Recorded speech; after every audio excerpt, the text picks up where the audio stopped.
A successful man is one who can lay a firm foundation with the bricks others have thrown at him. David Brinkley. What's going on, guys? So I love this. In the world, there are a lot of people that are for us, but there are people that are against us. These days, they're talking about this is Men's Health Month. Men are going through stuff. They're struggling with stuff. Their mental battles. But women have the same thing. Again, this is the focus on men this month. But in general, there's a lot of people that sometimes say or do things that make us feel like crushed. They crush us. They hurt us. And one of the things that I think is really, really important is what Jesus says when they asked them. They said, "Who or what is the greatest commandment in the Old Testament?" Like they were trying to stump Jesus, and he said, "You are to love the Lord God with all your heart, soul, mind, and to love your neighbor as yourself."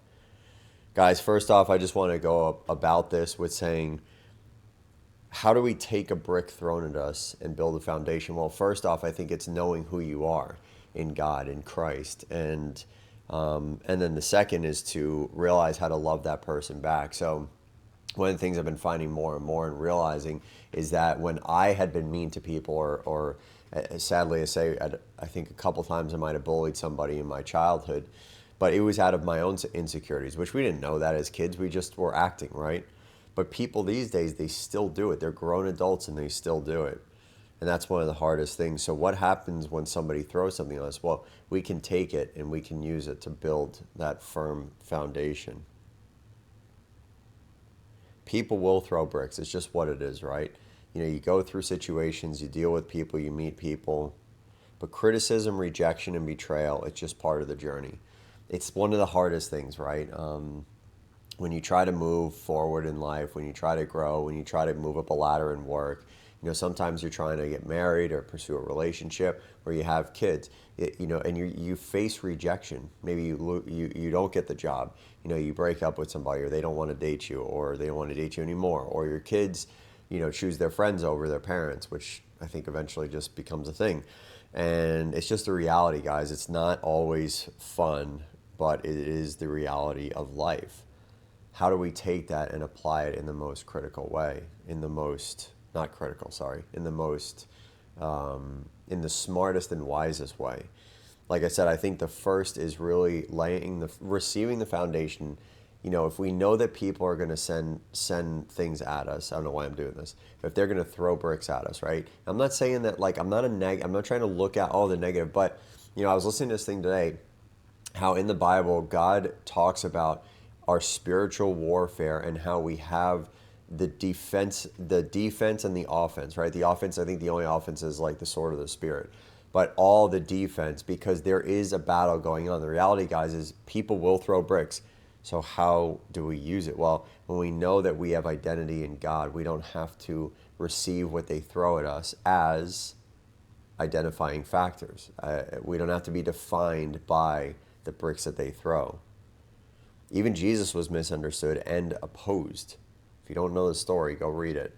It might take you a little while to get to the point where he's opposed and he's misunderstood, but it happens.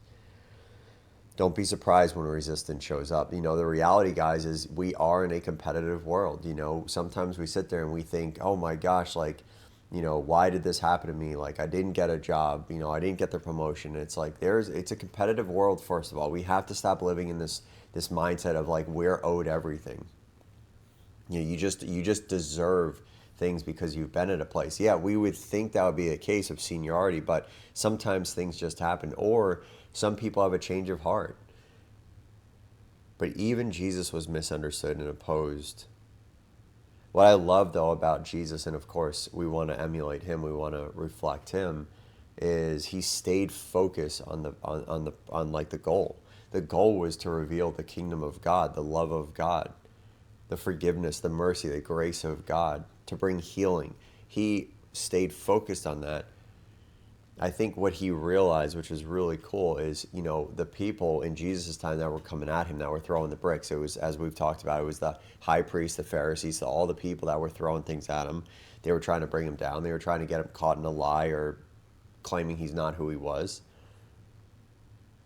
I think Jesus knew, He does know. But I think Jesus knew that they had ulterior motives behind why they were trying to get him away and to try to shut his mouth, kind of shut him up.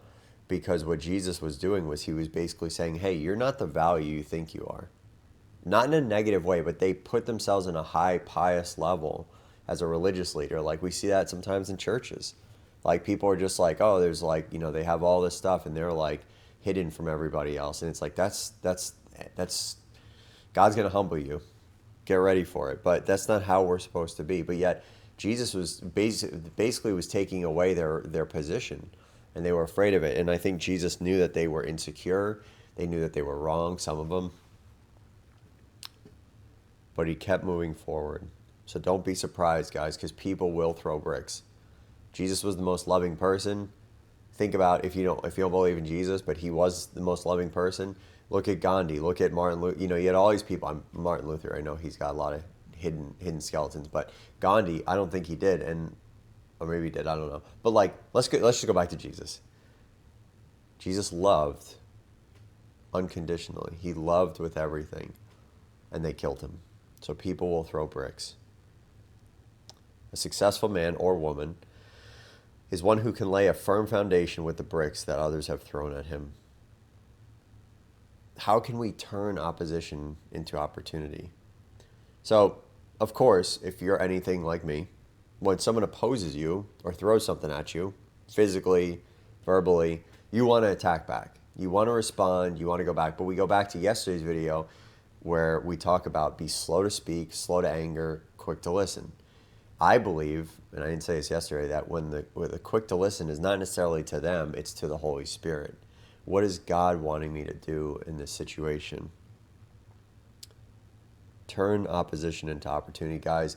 Yes, there are things that people say that might hurt. You read psychology forums. You read just psychology and about psychology, and sometimes what people are saying that really upsets you, it's actually true, and it just hurts. But sometimes we can take what they're saying and say, is this true about me? And if it's not, we have to take the opportunity to turn that opposition into another greater opportunity. What the enemy meant for harm, God can use for good. So when these things happen, again, easier said than done. I'll keep saying that. We need to get away. God, why is this going on? What's going on? Show me what's going on. What's going on in their life? What are they facing? What are they battling? What are they dealing with? Why didn't I get this job? What could I have done better? Why, why, like I've done nothing to that person. Why are they? What is going on in their life that they are attacking? Which I think I already said that twice. But why is this going on? Why is this going on? Let this be an opportunity to bring you closer to God. That is the most vitally important thing of our lives. Is that we go to Him. He is our default setting. We come to Him. We're not sitting there. We're not like, oh, well, I'm just going to go off on my own and figure it out. Well, you could do that, and that's fine. But I believe God's going to reveal things that you never thought possible. He will help you see what they're going through. He will help you first see who you are, and then what they're going through. Sometimes He just He doesn't let us know what they're going through or what the situation is. We just have to trust His path. Like, gold is not purified unless it's refined by fire, right? We're being refined. We're being sanctified. Remember I said a while ago, refining is not saying that our life is bad. God's not taking He's not saying your life, I'm going to take you and make you worse. He's going to take all the good things and clear out the bad. Genesis 50, verse 20. You intended to harm me, but God intended it for good. It's a beautiful reality, guys, and we can say that. I forget who said that. It might have been Cain and Abel or someone like that. Someone in Genesis. But you intended to harm me, but God intended it for good. Now, you may not be able to say that. Maybe to a boss or a coworker, or it's to a spouse or a friend or a family member, but you may not be able to just sit there and, you intended to harm me, but God intended it for good. You may not be able to say that. You may not have the opportunity to say that. But it's something to remember. They, for one reason or another, I'm not saying all, if you didn't get a job, it doesn't mean they're trying to harm you, but some people are trying to harm you with bricks, right? Sometimes not getting a job feels like a brick thrown at you because you have put in the time, you put in the effort, you put in the work. But for people that try to harm you with bricks, they try to throw things at you. Hopefully not physically bricks, just verbal, all that stuff. Gossip. You could say you don't have to approach them unless you're ready to do that. I would say be very prayerful about that. You intended to harm me, but God intended it for good. How can he make it good? Well, guys, when you find out and you hear things about you, some people, there's a book called Unoffendable. I think you should read it. I hear it's a really good book. I haven't read it yet, but when we're going through situations, we're going through life, we want to always, as I said earlier, draw near to God. When somebody throws a brick, verbal, hopefully not physical, we'll find ourselves, if we're taking the right approach, right, the default setting to go to God. God, who do you say that I am? Who am I in your eyes? And let him define you. Let him define who you are. Not define you, but who you are. Let him define who you are. Take the opposition and turn it into opportunity.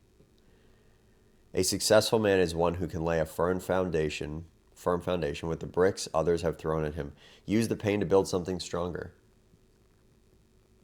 It's funny, you think about bricks and like people build houses with bricks, right?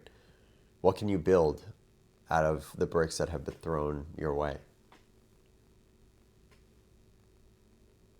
A lot of times it's easy to just like push it off and say, oh, they're stupid, they're an idiot, they have no idea what they're talking about. Have done that, definitely been there before. But sometimes we want to take what they're saying and use it if it's the right context, right? If they're just sitting there, they're just insulting you, there's no point of it. But if they're saying something that hurts and it feels like a brick, take a second. God, is this true? If it's not, let it build that foundation that you rely on God. Let it bring and build that default mechanism to lean on him. Every insult, failure, or setback can become building material for your life. So again, think about what somebody said to you. Well, it's going to reveal a few things, either the truth or a lie, right? They're either telling the truth and it's true and it's going to help you grow to be better, or they're lying and you realize, I don't need those people in my life, or I need to minimize the time I spend with them. These are all vitally important acts that we have to take.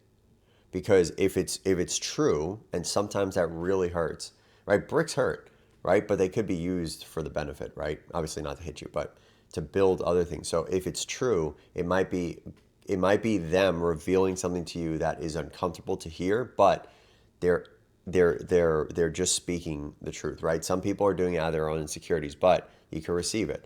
Do I have this problem? Do I have this addiction? Am I like this verbally? Am I like, take it and grab it and say, what is it for? Is it right? Or if it's a lie and they are just insulting you out of their own insecurity, their own ignorance, their own, whatever it is, what you can build stronger is a better friendship with other people. We always want to have it built on coming to God. If you don't spend time with God, I'm not going to berate you. I'm not going to say like, oh, but we as Christians want to spend time. We need to spend time with God. Read the Bible, worship him, go to church, lead in ministry. All that stuff is really important. But if we don't meet with God, we have just missed the entire point of Jesus coming and dying on the cross. He died to bridge the gap of our sinfulness, our imperfection, to cover us with his blood. I know it sounds, if you're not used to this verbiage, it's going to sound crazy, like a horror movie. But his sacrifice basically took away our sinfulness to bridge the gap so that we can be in union on earth with our Heavenly Father. If we don't spend time with him, we're wasting our time here on earth. It says the angels are jealous of the opportunity we have just to commune with God. Don't waste that time. Don't waste this time. How can you use an insult, a setback, a failure to build something stronger? What happened? What was revealed? Let the hard moments refine your character and not define your worth. As I was saying earlier, some things may, I don't know why I did this. Some things, I'll just do it, keep doing it, will reveal, they'll bring revelation on who we are or what we struggle with. And that's okay. We have to realize that we're not perfect people, right? Perfectionism is the killer of progress. Or if you're going this way, it's killer of progress, whichever way you're going. I don't know which way it's going to look like forward from your direction, your perspective, but perfectionism is the killer of progress.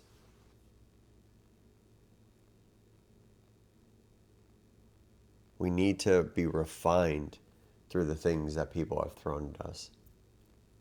You know, one of the other things is when people have spoken into our lives. And again, like I said, if it's truth, it's one thing. And usually I believe sometimes it's out of insecurity, but it could be coming from a loving heart, just not communicated the best way. But the other times, and if it's a false word, one of the beauties that you can build upon, one of the ways that you can help this refine your character is taking a step back with God into maybe the things that people have said to you. Think about the things that you said or were said to you when you were younger. Maybe it was last week. Maybe it was a month ago. Maybe it was something that didn't work out in the past, a job, a relationship. You were let go from, or you kicked out of school. You failed a grade. You dropped the ball in a game winner or something, right? Or you missed the basket, whatever it is. Go back to that moment and figure out, what is that doing for you? The people who said that to you, did it matter? Does it matter? Does it really define you? And because this is going to be a beautiful thing, a beautiful journey to go back into what it was with God and let Him speak and work with you through it. Some of the other things we have to do, which we're talking about bricks being thrown and taking it, right? Right? We were talking about the bricks that have been thrown at him or her. What about the bricks that we throw to ourselves, throw at ourselves, not to ourselves, at ourselves? Ways we have just put ourselves down, brought ourselves down, stopped believing in ourselves because of something, a failed test, we missed the basket, we missed the catch, we were slower running, you forgot to do your chores, you didn't do your, you did something, you broke something as a kid and your parents, it was really expensive or it mattered a lot. What are those words that were said to you that they have no purpose? They are contradictory to what God says. I'm just going like this because I read the Bible in here sometimes. This is not God. Remember that. Your phone's not God. This is not spending time with God unless you're reading the Word, but get a Bible. Let God help you use the pain to build something stronger, whether it was bricks from other people thrown at you, or it was things that you said to yourself, you've told yourself. One of the things you have to do is change the verbiage you have in here, internally.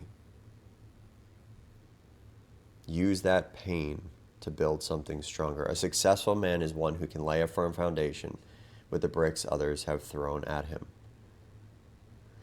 Guys, foundation matters more than applause. Yes, it's nice to get applause, but I recently heard somebody that said it is better to be respected than it is to be feared. It is also better to be living on a sturdy foundation than to just be praised by everybody. When you don't put up with stuff from other people, even sometimes, from other people, let's start with that, your circle might get small. You may not be like the people pleaser that you once were, right? People will always love a people pleaser until they are of no use to them. And they could actually become a people pleaser, could become just a beating or a punching bag because they just want to please. So they'll just take it. but your foundation matters more than the applause. Guys, what is your foundation built on? Of course, I'm going to say it needs to be built on God. But after it's built on God, it's built on Jesus. It's built on his love for you. What is the next level that you're doing? Who are you allowing to pour into your life, speak into your life? What are you speaking into your life in your head? Success isn't about who praises you. It's about what you stand on. Guys, letting people go in your life, not receiving things, leaving a job because you didn't get a situation, doesn't mean that you're going to be a failure. It doesn't mean that you're an issue. It doesn't mean that you have a problem. It could be the healthiest approach or decision you've made in a while. To step away from people. Some people, the wrong people. If you realize you've been going for a promotion, you've been trying for a promotion, they've looked over you 3, 4, 5 times, maybe it's time to move on and realize that, hey, they do not appreciate you and value you.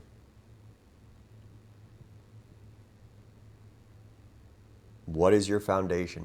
How do you define yourself? How do you see yourself? So vitally important. The foundation here, the bricks, the layers that you have built right here. Let them be used to build your bricks. As you lay confidence and you build your confidence and your value and your integrity, and you're defined by God and who he says you are, what happens when you build up? You just go higher.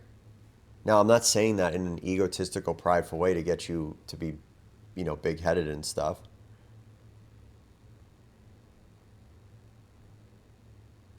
But what do you stand on? Is it what people have said to you, done to you? Hopefully not physically thrown at you, but what is it on? Is it on that, or is it on right principles? Read the Bible, spend time in prayer, worship God, look up some specific sermons or homilies or whatever. What does God say, and who does God say that you are? Build your life on truth, integrity, and the calling that God has placed in you. Guys, we can get so caught up with what people are doing, what they've said, what they've done to us. But a successful man is one who can lay a firm foundation with the bricks that others have thrown at him, or on him.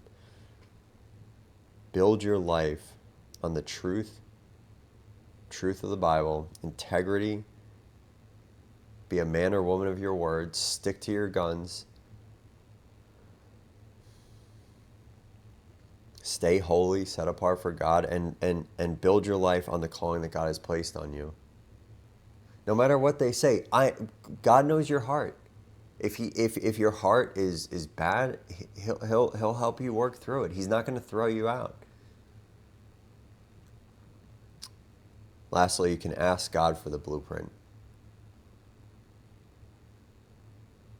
Lord, how do I use these words to build upon my life? Are these words true? God, the things that they said to me, the things I used to tell myself back then, was that true? Is it true? God, if I'm going to be successful, how do I use the bricks that others have thrown at me, that I have thrown at me? How can I change it around and use it for a benefit, for your glory, for my life, for my well-being? Some of you don't realize that your well-being has to do with taking what people have thrown at you and stomping all over it, laying that foundation, and you're standing on it. It no longer has any say. It's below your feet. It's below your feet. Don't just survive the hit, but build with it. Stand upon the things that people have said to you, good or bad. Use the good to remind you who you are. Use it, which good's usually not bricks, but use the bad, the bricks, to either reveal truth of who you are and who you're maybe, or what you're struggling with, or falsehood or lies, where it's like, I don't need those people in my life.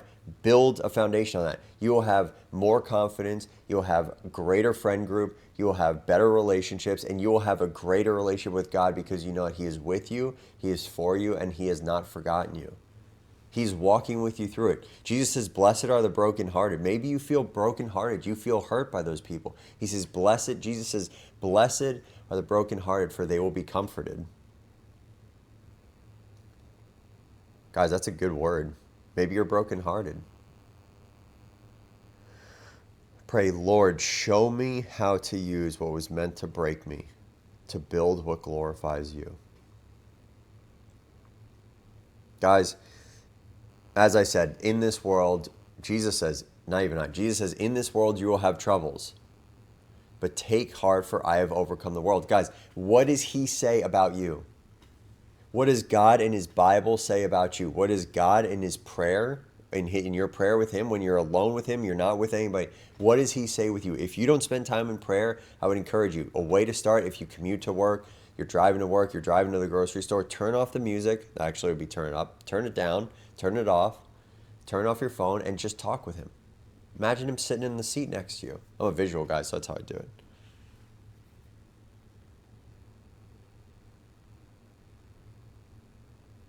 Use the bricks. You know, we want to imagine a life with no difficulty, but Jesus says, take heart. I've overcome the world. On the trials, the tribulations, the difficulties you've had, I've overcome the world. Jesus says, drink from me, you'll never thirst. Eat from me, eat of my bread, eat of my flesh. And he's not saying to eat his actual flesh. Sorry, Catholics, but he's not saying that. But eat of my flesh, and you will never be hungry. Guys, take the bricks. Lord, how can I use this to build a blueprint, to glorify you, to help me better my life?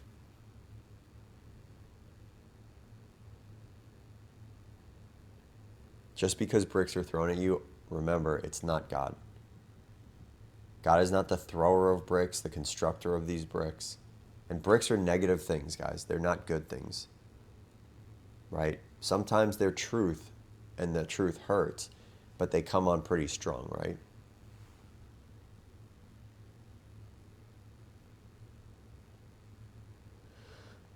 What is your default, guys, when bricks are thrown at you? Where do you turn? Who do you turn to? That will define us every single day. A successful man is one who can lay a firm foundation with the bricks that others have thrown at him.